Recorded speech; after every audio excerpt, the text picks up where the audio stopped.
पर वोटिंग होगी उसके लिए क्या कुछ व्यवस्थाएं, क्या है डिटेल्स?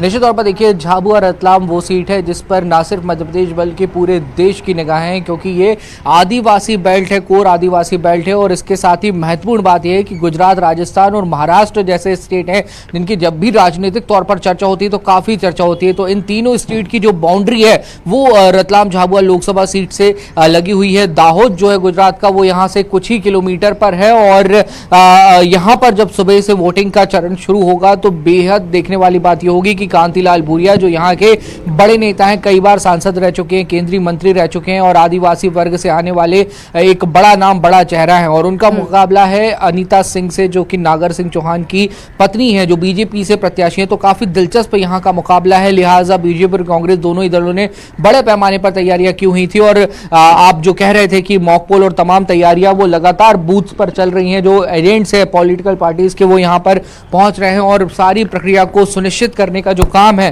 वो किया जा रहा है। और जो चुनाव आयोग के अधिकारी हैं, जो जिला प्रशासन का बल है, वो भी यहाँ पर पूरी तरह से मुस्तैद है। पुलिस अपनी व्यवस्थाओं में यहाँ पर लगी हुई है और सुरक्षा की तमाम जो इंतजामात हैं वो भी यहाँ पर सुरक्षित किए गए हैं। तो मैं ये तस्वीर आपको यहाँ पर दिखाना चाहूँगा कि जो सारी यहाँ पर तैयारियाँ हैं वो लगभग अब पूरी हो चुकी हैं। जो मॉक पोल कराया जाता है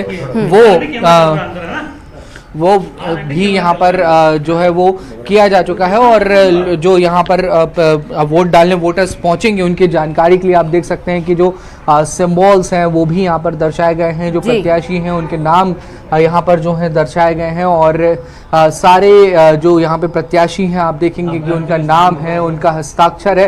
तो ये सारी डिटेलिंग जो है वो पोलिंग बूथ्स पर पूरी कर ली गई है। और बस कुछ ही देर बाद जो चुनाव की पूरी प्रक्रिया है वो शुरू हो जाएगी। तो जब वोटर्स घरों से बाहर निकलेंगे, बेहद देखना महत्वपूर्ण होगा कि कितनी बड़ी संख्या में वोटर्स आते हैं, क्योंकि पहले दो चरणों में थोड़ी सी जो चिंताजनक स्थिति थी वोटिंग प्रतिशत को लेकर वो कहीं ना कहीं सामने आई थी। लेकिन थर्ड फेज में अच्छा मतदान हुआ था। फोर्थ और अंतिम चरण है मध्य प्रदेश में लोकसभा के चुनाव का, लिहाजा देखना होगा कि कितना वोटर टर्नआउट होता है। आशीष, और साथ ही वासु हम ये भी देख पा रहे हैं आपके पीछे जो पीने की जो टंकियां रखी हुई है पानी की, यानी कि गर्मी के लिहाज से भी अच्छे खासे इंतजाम किए हैं, क्योंकि गर्मी एक बहुत बड़ा कारण नहीं है, कारण रही है पहले और दूसरे मतदान कम प्रतिशत होने का। और ये बार बार तमाम नेताओं ने जिक्र भी किया था कि गर्मी की वजह से मतदाता घर से नहीं निकला है। उन्होंने पूरी कोशिश की है कि तीसरे और चौथे चरण में ये गलती ना हो। तो निर्वाचन आयोग के साथ साथ जो पोलिंग बूथों में जो व्यवस्थाएं की जा रही थी वो भी दिखाइए कि वहां पर कैसी व्यवस्थाएं हैं गर्मी के लिहाज से, ताकि मतदाता आकर परेशान ना हो। अगर उसे घंटों इंतजार भी करना पड़ रहा है तो उसे कोई दिक्कत ना हो। निश्चित तौर पर देखिए ये बेहद जरूरी हो जाता है, क्योंकि प्रचंड गर्मी का इस समय मौसम चल रहा है, मई का दूसरा सप्ताह चल रहा है। और ऐसे में जब वोटर्स पोलिंग बूथ पर पहुंचेंगे तो उनके लिए छांव की व्यवस्था हो, पानी की व्यवस्था हो, इसलिए ये कंटेनर्स जो हैं वो यहाँ पर रखे गए हैं, जो टेंट है वो लगाया गया है।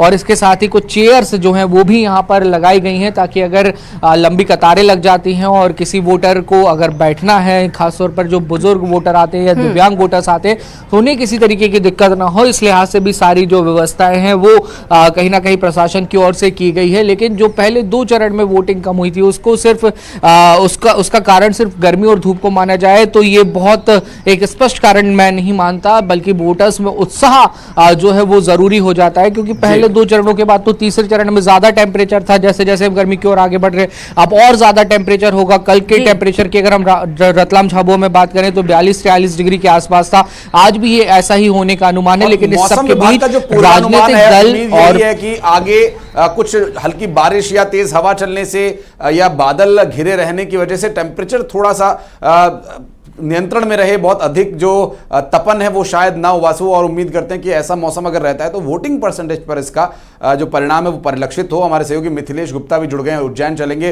इस वक्त कहां पर और किस जगह वो मौजूद हैं, किस बूथ पर मौजूद हैं और क्या है वहां पर तैयारियां, क्योंकि अब से कुछ ही देर में वोटिंग की प्रक्रिया शुरू होने वाली है। ये सभी जानकारी उनसे लेते हैं। मिथिलेश,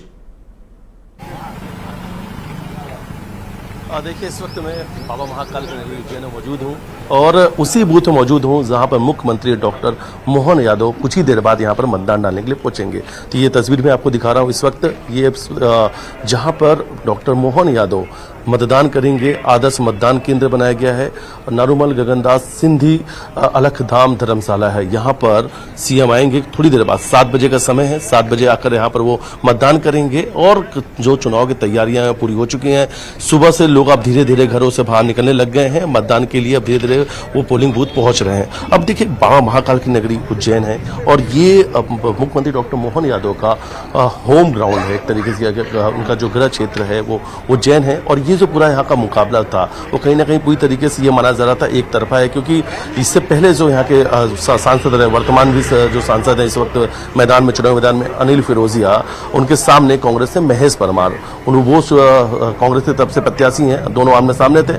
लेकिन दोनों की अगर समीकरण की बात करते हैं, राजनीतिक समीकरण की बात अगर किया जाए, तो अनिल फिरोजिया जो पिछला चुनाव जीतते हैं वो 3 लाख से ज्यादा मार्जिन, 3 लाख से ज्यादा वोट से वो चुनाव जीतते हैं। महेश परमार की अगर बात की जाए तो वो उन्होंने 2 महापौर का भी चुनाव लड़ा था, उसमें ही कहा कि हार मिली थी, लेकिन वो जो वोटों का अंतर था बहुत ज्यादा नहीं था। तराना जो क्षेत्र है, आसपास का जो तराना में थोड़ा सा कहीं ना कहीं तो उनका जो ये क्षेत्र है कि बड़ा माना जाता है। महेश परमार की नेटवर्क की अगर बात की जाती है तो सिर्फ वही है, लेकिन बाकी ओवरऑल देखा जाए, समीकरण की बात की जाए तो 6 में विधानसभा में जहाँ पे बीजेपी का कब्जा है, तो पूरी ओवरऑल लीड जो रही शुरू से वो बीजेपी की रही है। और सबसे बड़ी बात है, जब मुख्यमंत्री इसी शहर से, उज्जैन शहर से है, तो बीजेपी के लिए ये काफी बेहतर माना जा रहा था। बीजेपी के लिहाज से काफी बेहतर सीट रही है। लेकिन दोनों ही प्रत्याशी आमने सामने रहे, जम के यहाँ पर एक दूसरे के खिलाफ उन्होंने एक दूसरे के खिलाफ आरोप भी लगाया चुनाव में। लेकिन जो पूरा मुद्दा है, अगर खासतौर पर चुनाव के मुद्दे की हम बात करते हैं, तो उसमें राम मंदिर, अयोध्या राम मंदिर का जो मुद्दा रहा इस बार के चुनाव में काफी अहम रहा। और यहाँ पे बाबा महाकाल लोक में,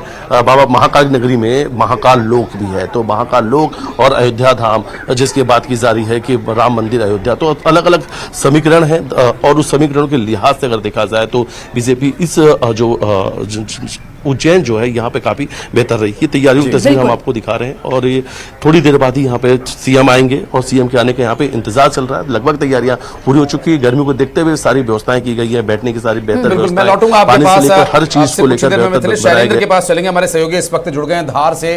शैलेंद्र, किस बूथ पर आप इस वक्त मौजूद हैं? कोई वीआईपी मूवमेंट, मॉकपोल की प्रक्रिया के बारे में डिटेल्स और गर्मी और जो तमाम तैयारियां हैं उसके बारे में क्या कुछ जानकारी मिल पा रही है?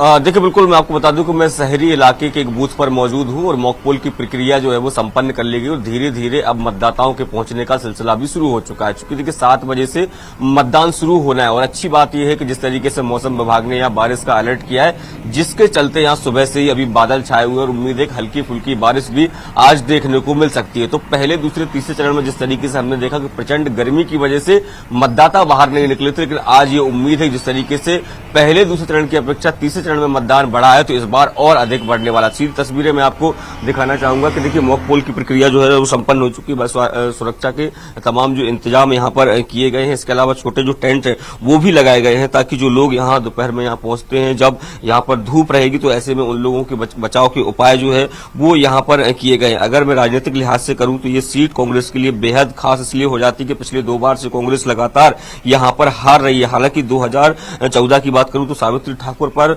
बीजेपी ने भरोसा जताया था और उन्होंने जीत भी दर्ज की थी, लेकिन 2019 में उनकी जगह छतर सिंह दरबार को यहाँ पर प्रत्याशी बनाया गया। तो इस बार फिर छतर सिंह दरबार का टिकट काटकर सावित्री ठाकुर को ही यहाँ से प्रत्याशी बनाया गया। राधेश्याम मुवेल जो है, जो कांग्रेस के प्रत्याशी है, वो यहाँ से मैदान में, उमंग सिंघा नेता प्रतिपक्ष है, उनका ये पूरा इलाका है और ऐसे में उनकी साख जो है सीधे तौर पर दाव पर लगी हुई है। हालांकि विधानसभा के जो परिणाम है वो कांग्रेस को उत्साहित कर रहे हैं। देखिए, अगर मैं बात करूं तो इस लोकसभा क्षेत्र में 8 विधानसभा क्षेत्र आते हैं, जिसमें से 6 पर कांग्रेस का कब्जा, यानी कांग्रेस के विधायक है। 2 मात्र विधानसभा क्षेत्र है, तो केवल अगर बात करें तो खुद धार, उसके अलावा महू जो इंदौर जिले में आता है, वो केवल 2 विधानसभा क्षेत्र जिस पर बीजेपी काबिज है। और कहीं ना कहीं कांग्रेस ये दम भर रही है कि जिस तरीके से विधानसभा के चुनाव में वोटर्स ने उन पर भरोसा जताया है, लोकसभा में भी उन पर भरोसा जताएंगे। लेकिन चूंकि लोकसभा के मुद्दे अलग है, विधानसभा के मुद्दे अलग थे। हालांकि राम लहर की जो बात हो रही है, लगातार मोदी लहर की बात हो रही है, उस पर तो है ही, लेकिन स्थानीय मुद्दे जो है वो यहाँ पर काफी हावी रहने वाले हैं। क्योंकि देखिए पूरा एक आदिवासी इलाका है